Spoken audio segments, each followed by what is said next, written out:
Bonjour à toutes et à tous et bienvenue dans ce nouvel épisode de Top Catch. Au travers de cet épisode, nous allons revenir sur le dernier épisode de SmackDown Live avec au programme une très grosse surprise. Nous allons d'ailleurs commencer avec ça et puis d'autres petits points, la rivalité entre Roman Reigns et Eric Rowan qui continue. Nous avons également la rivalité entre Sasha Banks, Charlotte, Bayley, etc. qui va elle aussi continuer. Enfin bref, nous allons aborder tous ces points au travers de cette vidéo. Premièrement, commençons par cette grosse surprise de la soirée. Ça commence avec l'annonce d'un match 3 contre 3. Alors là déjà, moi quand j'ai commencé à regarder SmackDown ce matin, je me suis dit bon ok, ça commence bien SmackDown, un match 3 contre 3 dont j'en ai absolument rien à faire.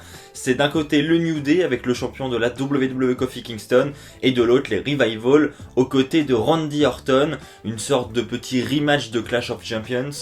Donc le match avance, voilà, le match se termine même, c'est surtout l'après-match qui va être intéressant. Le New Day va remporter le combat après un Trouble in Paradise de Kofi Kingston, mais l'après-match va être très intéressant puisque c'était tellement inattendu. Enfin moi en tout cas de mon côté j'ai vu aucune rumeur circuler là-dessus. On a Brock Lesnar qui arrive aux côtés de Paul Heyman. Donc la musique de Brock Lesnar retentit et ce que j'aime bien c'est qu'on a la foule qui reste assis, qui ne bouge absolument pas, qui comprend même pas ce qui se passe. Je pense qu'ils sont là en mode on connaît cette musique, c'est bizarre. Et puis on s'y attend pas en fait. Et donc Brock Lesnar arrive et là les gens commencent petit à petit à réagir, à se dire mais il est vraiment là quoi. Et oui il est vraiment là, on le voit arriver. Et donc on a Brock Lesnar qui va défier Kofi Kingston. Paul Heyman va ensuite prendre le micro, ils vont monter sur le ring. Et Paul Heyman va dire que Brock Lesnar est là pour une seule raison, stopper cette longévité du règne de Kofi Kingston et le défier dans un match de championnat. Alors moi je m'attendais vraiment à ce que le match ait lieu à Hell in a Cell au prochain pay-per-view. Et en fait non, c'était pour annoncer qu'il le défiait pour le premier épisode de SmackDown sur la Fox. Alors c'est là qu'on voit qu'ils accordent quand même énormément d'importance au passage du show bleu sur la Fox, c'est qu'ils organisent même des grands matchs de championnat comme ça pour ce premier épisode. Donc Kofi Kingston a ensuite accepté le challenge en disant que dès qu'il a remporté le titre à Mania, il avait promis à tous les fans de relever tous les défis et d'être un grand champion. Donc suite à ça, il dit qu'il n'a pas le choix, donc il accepte le défi. Et on aura donc le 3 octobre prochain, si je me trompe pas, si c'est bien ça la date du premier SmackDown, on aura Brock Lesnar contre Kofi Kingston pour le titre de la WWE dans le tout nouveau SmackDown sur la toute nouvelle chaîne de télé. Quand je dis nouvelle chaîne de télé, bien sûr parce qu'on me reprend des fois dans les commentaires, c'est bien sûr aux États-Unis, ça ne change rien pour la France, ce sera toujours sur AB1. Les horaires risquent de changer, ça passera sûrement du vendredi au samedi, mais à confirmer. Quoi qu'il en soit, quand je dis Fox, c'est aux États-Unis bien sûr. Et donc je trouve ça vraiment fou, c'était tellement inattendu. Alors au-delà du côté inattendu, est-ce que ça me fait plaisir ou pas de voir Brock Lesnar de nouveau dans un match pour le titre de la WWE, puisque on sait qu'après ce serait un champion absent, etc. etc.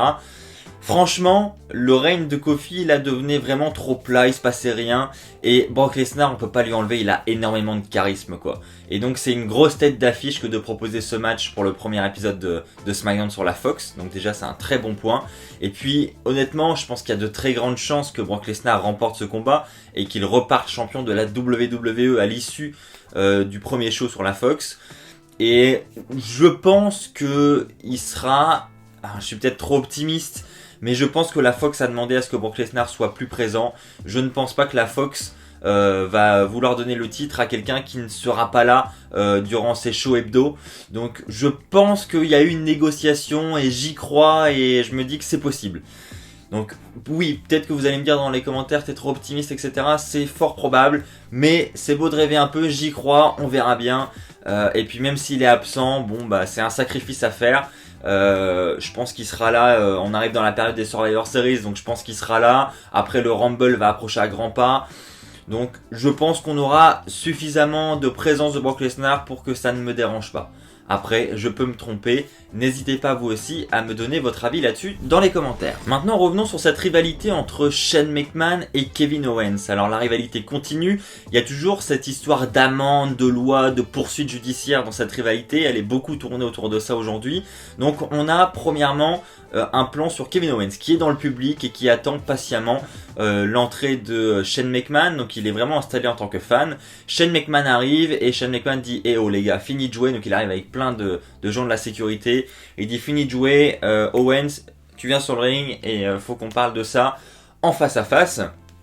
On a Owens qui franchit la barricade, qui arrive, qui se met au centre du ring, et puis on a ensuite un échange entre les deux. Donc Shane McMahon tient dans ses mains un document, et ce document dit que c'est la plus grande poursuite judiciaire que l'on ait connue ici, et que si Owens gagne le procès, il remportera 25 millions de dollars. Donc Owens se justifie, dit que c'est pas normal d'avoir été renvoyé pour ça, que il ne mérite pas cette amende de 100 000 dollars, et donc il a décidé de contrer un peu Shane McMahon en justice, et ça se conclut par un Kevin Owens qui nous dit que lorsqu'il remportera le procès et qu'il remportera ses 25 millions de dollars, il fera une chose, il viendra au centre de ce ring et il prononcera les simples mots à Shane McMahon, à savoir « tu es viré ». Alors, je ne sais pas ce que a Kevin Owens en tête, c'est très intriguant hein, parce que comme l'a rappelé je ne sais plus quel commentateur, je crois que c'est Corey Graves qui a dit ça,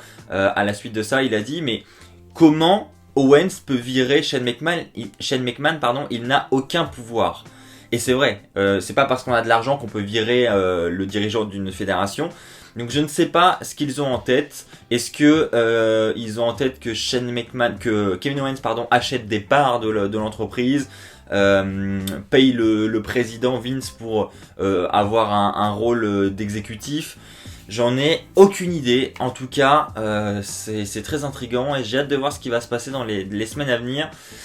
Au moins ils innovent, voilà, c'est pas une rivalité entre Shane et quelqu'un d'autre en mode Shane, voilà, moi je suis le meilleur au monde, et voilà, c'était ça pendant des semaines et des semaines, c'était insupportable. Là, ça, ok, c'est encore du Shane McMahon, on le voit encore, mais ça prend une tournure différente et on apporte de la nouveauté avec ce procès, etc.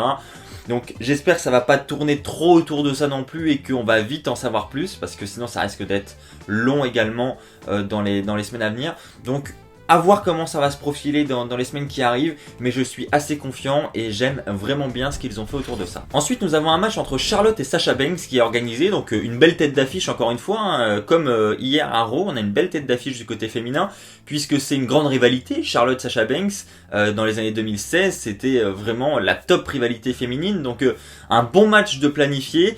Malheureusement, le match, alors que Charlotte était en train de faire sa soumission sur Sasha Banks, sera vite coupé par Bayley qui va intervenir dans le match et donc coûter le match à Charlotte. Donc Charlotte remportera le match par disqualification. Et donc à la suite de ça, on a Bayley et Sasha qui commencent à s'acharner sur Charlotte. Mais quelqu'un viendra rapidement en aide à Charlotte. Et là, grosse surprise. Je m'attendais à Becky hein, parce qu'il y a toujours la règle du wild card. Donc je me dis, bon, Becky devrait pas tarder. On voit d'ailleurs tout le public qui se tourne vers la scène d'entrée en mode, bon, elle devrait pas tarder la Becky. Tout le monde s'attendait à ça, je pense. Et en fait, c'est Carmella qui va arriver pour aider Charlotte. Alors pourquoi Carmella, j'en ai aucune idée. Carmella qui fait d'ailleurs un peu son retour dans le ring, hein, parce que à part être aux côtés de R-Truth ces derniers mois pour le titre 24/7, elle n'a absolument rien fait. Donc le retour de Carmella aux côtés de Charlotte, est-ce qu'ils ont des plans pour elle? Même Charlotte l'a regardé en mode mais qu'est-ce que tu fais là, je comprends pas. Donc voilà, il y a Carmella qui s'incruste un peu.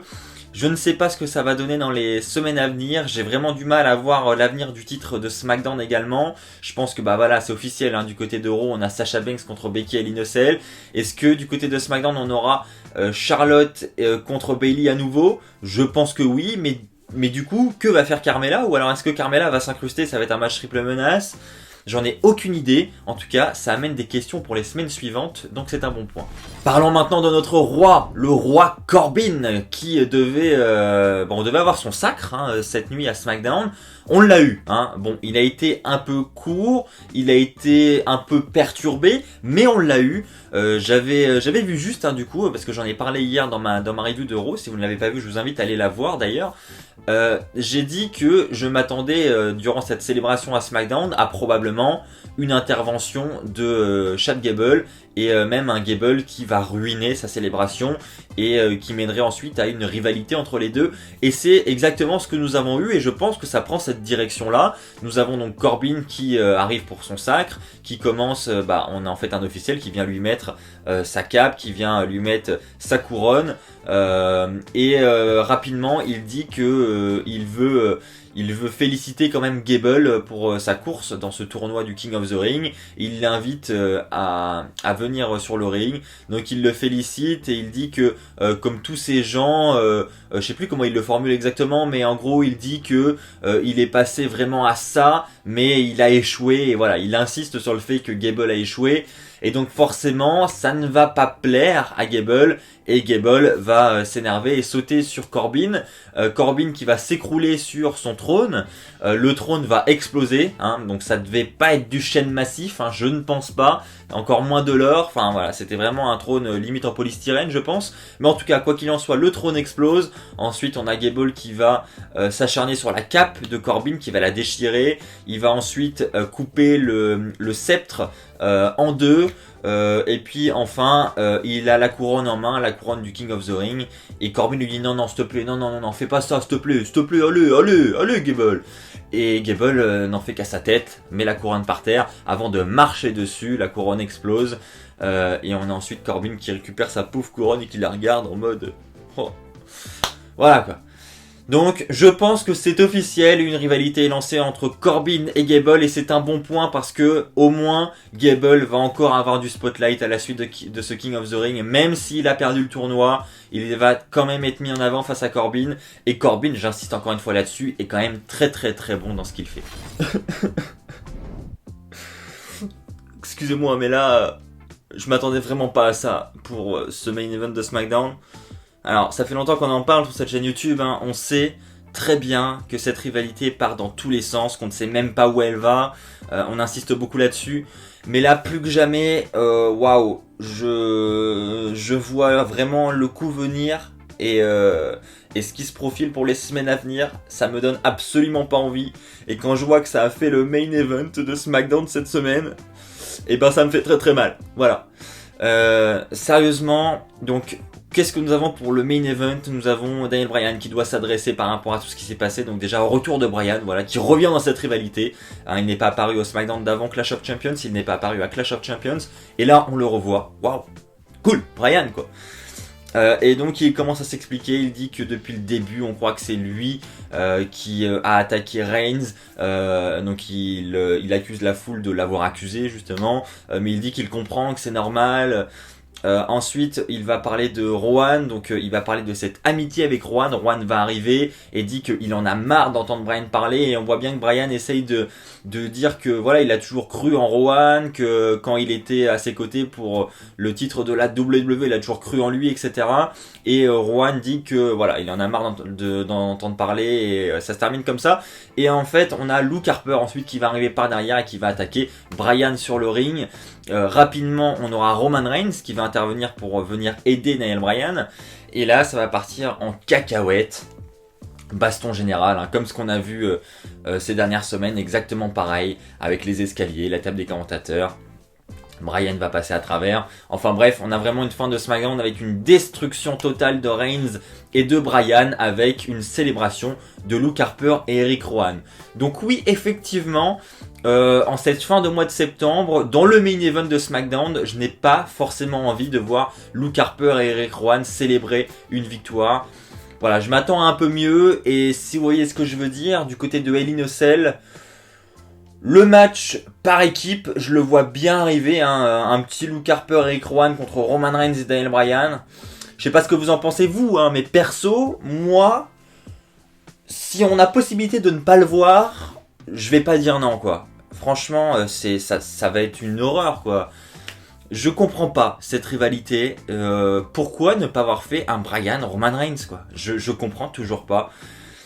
Gros mystère pour cette rivalité, et la direction qu'elle prend, j'ai vraiment très peur. Et à la rigueur qu'il nous propose ça, ok, mais pas dans le main event quoi. Pourquoi vous avez pas mis le retour de Brock Lesnar dans le main event par exemple? Bon, c'était très bien en opener aussi, parce que du coup ça a vraiment chauffé la foule.